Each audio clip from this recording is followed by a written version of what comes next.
ओम शांति। अभी हम सुनेंगे बाबा की मधुर शिक्षाएं, बाबा के अनमोल महावाक्य। आज की वाणी में बाबा ने कहा, मीठे बच्चे आपस में एक दो को बाप की याद में रहने का इशारा देते, सावधान करते, उन्नति को पाते रहो। आपस में एक दो को बाबा की याद दिलानी है, खुद की भी उन्नति करनी है और दूसरों की भी करानी है। तो बाबा ने कहा ऐसे याद में रहने का इशारा देना है। बाबा ने प्रश्न पूछा, बाप समान नॉलेजफुल बनने वाले बच्चों के जीवन की मुख्य धारणा सुनाओ। जो ज्ञानवान बच्चे हैं, नॉलेजफुल बच्चे हैं, तो उनके जीवन की मुख्य धारणा सुनाओ। बाबा ने कहा तो उनकी क्या क्या निशानियाँ होंगी, क्या धारणाएं होंगी जो बाप समान नॉलेजफुल बनने वाले हैं। तो बाबा ने कहा वह सदैव मुस्कराते रहेंगे। जो ज्ञानवान बच्चे हैं, बाप समान नॉलेजफुल बनने वाले हैं, वो सदा मुस्कराते रहते। कभी भी किसी बात में उन्हें रोना आ नहीं सकता। कुछ भी होता है तो नथिंग न्यू, कोई नई बात नहीं, कल पहले भी हुआ था, अब भी हुआ। तो बाबा ने कहा किसी भी बात में क्या सोचेंगे, नथिंग न्यू। ऐसे जो अभी नॉलेजफुल हैं, ऐसे जो अभी नॉलेजफुल अर्थात रोना प्रूफ बनते हैं, कभी किसी बात में अशांत नहीं होते। कई बार आँखों से रोना ना भी आए, दिल का रोना रोते हैं, अंदर में रोते हैं। किसी से कुछ कह दिया किसी ने तो दुख हो गया, कोई घाटा पड़ गया तो दुख हो गया, कोई हमारा निकट संबंधी चला गया तो रोने लगे। तो बाबा ने कहा तो अभी रोना प्रूफ बनना है। तो कभी किसी बात में जो अशांत नहीं होते, उन्हें ही स्वर्ग की बादशाही मिलती है। जिन रोया तिन खोया, रोने वाले अपना पद गंवाते हैं। तो इसलिए बाबा ने आज अंडरलाइन कराया कि हमें रोना प्रूफ बनना है, रोना नहीं है, सदैव मुस्कराते रहना है। तो ये बाबा समान जो नॉलेजफुल बच्चे हैं उनकी बाबा कह रहे हैं ये जीवन की धारणाएं होंगी। गीत है, तुम्हें पाके हमने जहाँ पा लिया, जमी तो जमी आसमां पा लिया। बच्चे जानते हैं हम बेहद के बाप के सामने बैठे हैं। तो बच्चे कहते हैं बाबा आपसे जो विश्व की बादशाही पाई थी वह अब फिर से पा रहे हैं। कल पहले भी हमने विश्व की बादशाही पाई थी और अब फिर हम पा रहे हैं। हम कलब कलब बाप से विश्व की बादशाही लेते हैं। नया कोई सुनेगा तो समझेगा यह इनको यानी ब्रह्मा को शिव बाबा कहते हैं। जिनको निश्चय नहीं है, क्यों शिव बाबा को इन आँखों से दिखाई नहीं देता। ब्रह्मा साकार को देखेंगे तो कहेंगे शायद ये ब्रह्मा को ही शिव बाबा कहते हैं। अब वह तो निराकार आत्माओं का बाप है शिव बाबा। आत्मा निराकार है तो परमात्मा बाप भी निराकार है। आत्मा को निराकार तब तक कहेंगे जब तक साकारी रूप नहीं लिया है। तो बच्चे जान गए हैं हम बेहद के बाप से यह नॉलेज सुन रहे हैं। रूहानी टीचर पढ़ा रहे हैं, ये बुद्धि में नशा रहे कि हम बेहद के रूहानी बाप से सुन रहे हैं। रूहानी टीचर हमें पढ़ा रहे हैं। वह पतित पावन बाप अब वह सन्मुख बैठ कहते हैं। शिव बाबा सन्मुख बैठकर क्या कहते हैं, मुझे याद करो। कितनी सहज युक्ति है, कोई मुश्किल बात नहीं है, कितनी सहज बात है, मुझे याद करो। बाबा कहते हैं मन मनाभव अक्षर भी है, परंतु जब कोई समझे तब ना। बाबा ने कहा शास्त्रों में भी है, गीता में भी है, मन मनाभव मध्य जीवा, परंतु जब तक इसको कोई समझे भी, इसका अर्थ याद की यात्रा सिखलाने वाला एक ही बाप है।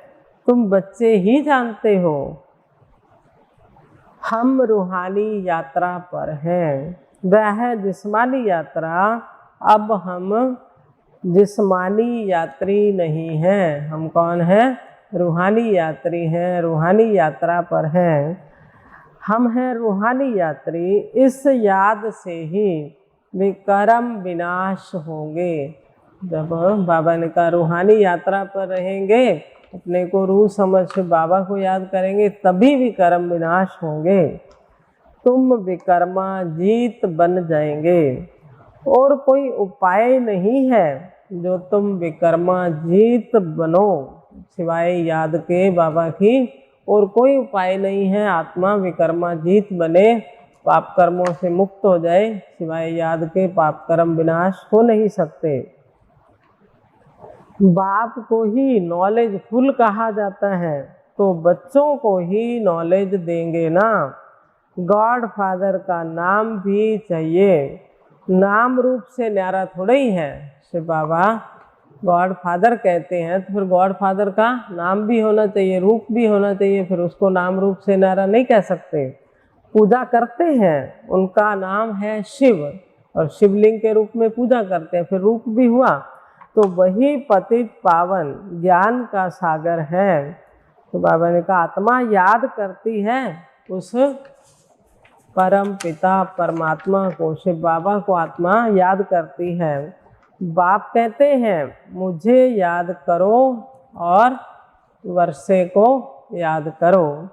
बस जैसे झाड़ का विस्तार होता है, वैसे भक्ति का भी बहुत विस्तार है। ज्ञान है बीज, जब तुमको ज्ञान मिलता है तो सदगति को पाते हो। जब तक ज्ञान नहीं मिलता, शिव बाबा नहीं आते, ज्ञान नहीं देते, तब तक आत्मा की सदगति हो नहीं सकती है। बाप आकर के हम सबकी सदगति करते हैं, बाप आकर सारी दुनिया की सदगति करते हैं। तो भारत सबसे बड़ा तीर्थ हुआ ना, क्योंकि बाबा भारत में ही आते हैं। कहते हैं हे गॉड फादर, हमको अपने घर ले चलो। भारत के ऊपर सबका लव है, बाप भी भारत में ही आते हैं। अभी तुम मेहनत कर रहे हो, कौन सी मेहनत कर रहे हैं अभी हम? याद में रहने की, घर चलने की, सतयुगी दुनिया में जाने की, सबके लिए हम पुरुषार्थ कर रहे हैं। अभी तुम गोपी वल्लभ के गोप गोपियाँ हो। सतयुग में गोप गोपियों की बात नहीं रहती है, अभी संगम पर ही ये सारे चरित्र जो भागवत में आते हैं, तो बाबा ने कहा संगम का ही गायन है। अभी हम एक गोपी वल्लभ है शिव बाबा, हम सब हैं उसके गोप और गोपियाँ। तो वहाँ तो कायदे अनुसार राजाई चलती है। सतयुग में चरित्र कृष्ण के हैं नहीं, चरित्र एक बाप के हैं। उनका चरित्र कितना बड़ा है, सारी पतित सृष्टि को पावन बनाते हैं। भगवान का चरित्र कितना बड़ा है, सारी पतित दुनिया को बाबा कर पावन बनाते हैं। ये कितनी बड़ी चतुराई है, भगवान कितनी बड़ा काम करता है। इस समय सब मनुष्य मात्र कैसे बन गए हैं, जैसे अजामिल पापी की कहानी आती है ना, तो अजामिल जैसे पापी हैं। तो बाबा आकर के ऐसी आत्माओं का भी उद्धार करते हैं जो बहुत ज़्यादा गिरावट में आए, अजामिल पापी की तरह बाबा ने कहा गिरे हुए, उनका भी भगवान आकर उद्धार करते हैं। अभी तुम नॉलेजफुल बन रहे हो, बाबा तुमको आप समान नॉलेजफुल बनाते हैं। तुम जानते हो आधा कल्प हम पीसफुल रहेंगे, आधा कल्प सतयुग त्रेता, 2 युग शांति होगी, वहाँ कोई अशांति नहीं होगी। तो बाबा ने कहा अभी तुम नॉलेजफुल, बाबा आकर हम बच्चों को नॉलेजफुल बनाते हैं। कोई प्रकार की वहाँ अशांति नहीं रहेगी, 2 युग तक कोई अशांति नहीं होगी। वहाँ बच्चे आदि कभी रोते नहीं हैं। यहाँ तो बच्चा पैदा होता है तो वो रोता है, अगर कोई नहीं भी रोता उसको थप्पड़ मार के भी रुलाया जाता है। तो बाबा ने कहा सतयुग में तो बच्चे भी रोते नहीं हैं, वो मुस्कराते रहेंगे। कोई प्रकार की वहाँ अशांति नहीं रहेगी। तो बाबा ने कहा यहाँ भी तुमको रोना नहीं है। आज बाबा ने कहा ना तुमको रोना प्रूफ बनना है। गायन भी है, अम्मा मरे तो भी हलवा खाओ, और बाबा कहते बाबा मरे तो भी हलवा खाओ, जिन रोया तिन खोया, अर्थात कोई शरीर भी किसी का छूट जाए तो बाबा ने कहा फिर भी रोना नहीं है। जिन रोया तिन खोया, पद भी भ्रष्ट हो जाएगा। तुमको पतियों का पति मिला है जो स्वर्ग की बादशाही देते हैं, वह तो कभी मरता ही नहीं है, फिर रोने की क्या दरकार है। पति ने भी शरीर छोड़ दिया, बाबा ने कहा उसके पिछाड़ी भी रोने की क्या दरकार है। शिव बाबा पतियों का पति मिला, वो कभी साथ नहीं छोड़ता, वो पति तो साथ छोड़ जाएगा। तो बाबा ने कहा रोने की क्या दरकार, जो रोना प्रूफ बनते हैं वही बादशाही लेते हैं, बाकी तो प्रजा में चले जाएंगे। बाबा से अगर कोई पूछे इस हालत में हम क्या बनेंगे, आज बाबा से कोई बच्चा पूछे कि आज जो हमारा पुरुषार्थ है उसके हिसाब से हम क्या पद पाएंगे, तो बाबा बता देंगे बच्चों को पिछाड़ी में सब साक्षात्कार होगा।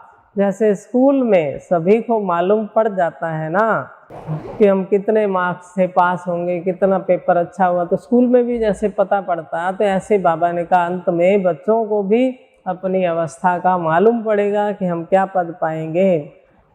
तो बच्चे भी समझते हैं हम फलानी सब्जेक्ट में ना पास होंगे, अगर पेपर अच्छे नहीं हुए तो समझ जाते हैं कि इसमें हमारे नंबर नहीं आएंगे। तुमको भी मालूम पड़ जाएगा। बहुत कहते हैं हमारा बच्चों में मोह है, बाबा को बच्चे लिखते हैं कि हमारा बच्चों में मोह है, वह तो निकालना ही होगा, मोह रखना है एक में। बाबा ने कहा किसी से भी मोह नहीं रखना, मोह रखना है तो एक शिव बाबा में, बाकी ट्रस्टी होकर संभालना है बच्चों को, घर परिवार को कैसे संभालना है, ट्रस्टी होकर के ड्यूटी मिली है उसको पूरा करना है। कहते भी है ना यह सभी कुछ बाप ने दिया है, तो फिर ट्रस्टी होकर चलो ना। एक तरफ तो कहते हैं सब कुछ ईश्वर का दिया हुआ है, तो फिर बाबा कह रहे हैं जब ईश्वर का दिया हुआ है, मालिक तो वो है, हम कौन हो गए उसको संभालने वाले, ट्रस्टी। तो ममत्व निकाल दो, बाप खुद आकर कहते हैं इनसे ममत्व निकाल दो, समझो यह सब उनका है, उनकी मत पर ही चलो, सब कुछ बाबा ने दिया है, उनका है, हम ट्रस्टी हैं, उनकी मत पर चलना है। तो बाप को आना ही है, पुरानी दुनिया का विनाश होना है, कोई अफसोस की बात नहीं है। यह खूनी नाहक खेल है, नाहक सबका खून होगा, नहीं तो कोई किसका खून करे तो उनको फांसी की सज़ा मिल जाए। आज कोई किसी का मर्डर कर दे, खून कर दे, तो उसको तो फांसी की सज़ा सुना देंगे। और बाबा ने कहा जब विनाश होगा तो ये खूनी नाहक खेल होगा, उनकी नदियाँ बहेंगी, कितने सब मनुष्य मरेंगे, तो कोई किसी को सज़ा देने वाला ही नहीं, अपने कर्म के अनुसार सब जाएंगे। तो बाबा ने कहा सज़ा मिल जाए, अब किसको पकड़ें, जब विनाश होगा तब किसको पकड़ेंगे। तो बाबा ने कहा ये खूनी नाहक खेल तो होना ही है, यह तो नेचुरल कैलेमिटीज आनी ही है, कहीं बाढ़ आई, भूकंप आए, लाखों करोड़ों लोग एक साथ ही मर गए, तो बाबा ने कहा किसको पकड़ेंगे, ये तो होना है, विनाश होना ही है, तो इसमें तो कोई भी कुछ कर नहीं सकता। तो बाबा कहते हैं अब कोई देहधारी को याद नहीं करो। बाबा बार बार पक्का करते हैं बच्चे अपने को आत्मा समझ, मुझे याद करो, कोई भी देहधारी में बुद्धि नहीं फसानी है, देहधारी को याद नहीं करो, शिव बाबा को याद करो जिससे वर्षा मिलता है। मनुष्य तो बेचारे मूंझे हुए हैं, भगवान को जानते नहीं हैं, इसलिए मूंझे हुए हैं। बताना है उनको डीटी वर्ल्ड सॉवरेंटी पाना है, अगर दैवी दुनिया की राजधानी चाहिए, डीटी वर्ल्ड सॉवरेंटी पाना है, तो नर से नारायण बनना है, तो आकर बनो। ये मनुष्य आत्माओं को बाबा ने कहा समझाओ, अगर तुम्हें सतयुग की बादशाही पानी है, नर से नारायण बनना है, तो आकर के समझो, आकर के यहाँ बनो, ऐसा पुरुषार्थ करके। अच्छा, मीठे मीठे सिकी लधे बच्चों प्रति माता पिता बाप दादा का याद प्यार और गुड मॉर्निंग। रूहानी बाप की रूहानी बच्चों को नमस्ते, हम रूहानी बच्चों की रूहानी बाप दादा को नमस्ते जी सदा रहेंगे हंसते जी। वाह बाबा वाह, शुक्रिया बाबा शुक्रिया। धारणा के लिए मुख्य सार बाबा ने कहा, एक बाप में ही शुद्ध सच्चा मोह रखना है, उसे ही याद करना है। देहधारियों से ममत्व निकाल देना है। सच्चा शुद्ध मोह एक शिव बाबा से रखना है, देहधारियों से ममत्व निकाल देना है। ट्रस्टी होकर संभालना है। कैसे संभालना है? घर परिवार में रहते अपने आप को ट्रस्टी समझना है। दूसरा पॉइंट है, विकर्माजीत बनना है। इसलिए कर्म इंद्रियों से कोई भी विकर्म ना हो। विकर्माजीत बनना है, इसलिए अपनी कर्मेंद्रियों पर हमें इतना अटेंशन देना है कि कोई भी कर्मेंद्री से पाप कर्म ना हो। इसका बहुत बहुत ध्यान रखना है। वरदान मिला जो साक्षीपन की सीट द्वारा परेशानी शब्द को समाप्त करने वाले मास्टर त्रिकालदर्शी भव। साक्षीपन की सीट द्वारा बाबा ने कहा परेशानी शब्द को समाप्त करने वाले मास्टर त्रिकालदर्शी भव। तो साक्षीपन की स्थिति में बाबा ने कहा कैसे रहना है? एक्यूरेट है ड्रामा, हम साक्षी होकर देख लें उसको, जो भी हो रहा है सब ठीक है, जो हो रहा है वो भी कल्याणकारी, जो हो गया वो भी कल्याणकारी, जो होगा आगे वो भी कल्याणकारी। तो ऐसे बाबा ने कहा साक्षी होकर के देखना है, तब परेशानी शब्द समाप्त हो जाएंगे। और बाबा ने हमें तीनों कालों का ज्ञान दिया, त्रिकालदर्शी बना दिया बाबा ने। इस ड्रामा में जो कुछ भी होता है उसमें हमारा कल्याण भरा हुआ है। क्यों क्या का क्वेश्चन समझदार के अंदर उठ नहीं सकता। बाबा ने कहा ना परेशानी शब्द, जब परेशानी कब होती है? जब क्यों क्या का क्वेश्चन आता है। तो जो साक्षीपन की सीट पे बैठा है, वो साक्षी होकर के देख रहा है, उसके अंदर क्यों क्या के प्रश्न जो हैं वो नहीं उठेंगे। समझदार के अंदर ये प्रश्न नहीं उठेंगे। नुकसान में भी कल्याण समाया हुआ है। ड्रामा कल्याणकारी है, हमारा हर बात में कल्याण है। तो बाप का साथ और हाथ है तो कल्याण हो नहीं सकता। ये पूरा निश्चय हो कि बाबा का हाथ और साथ है तो हमारा अकल्याण हो ही नहीं सकता। हमारा हर बात में हमारे लिए कल्याण समाया है। ऐसे शान की सीट पर रहो, आत्मिक स्वरूप में शान की सीट पर रहो तो कभी परेशान हो नहीं सकते। साक्षीपन की सीट परेशानी शब्द को खत्म कर देती है। इसलिए त्रिकालदर्शी बन प्रतिज्ञा करो। त्रिकालदर्शी बन भूत भविष्य वर्तमान तीनों कालों को स्मृति में रखते हुए बाबा ने कहा हमारा तीनों काल ही बहुत अच्छा है, हर बात में कल्याण है।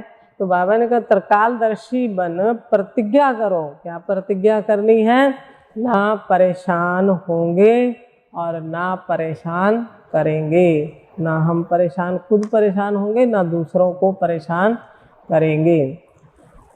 स्लोगन है अपनी सर्व कर्मेंद्रियों को ऑर्डर प्रमाण चलाना ही स्वराज्य अधिकारी बनना है। अपनी हर कर्मेंद्री को कैसे चलाना है? आत्मा राजा है, कर्मेंद्रियां हमारे नौकर चाकर हैं, आत्मा मालिक है। जिस कर्मेंद्री को जहाँ चलाना चाहे वहीं वो जाए।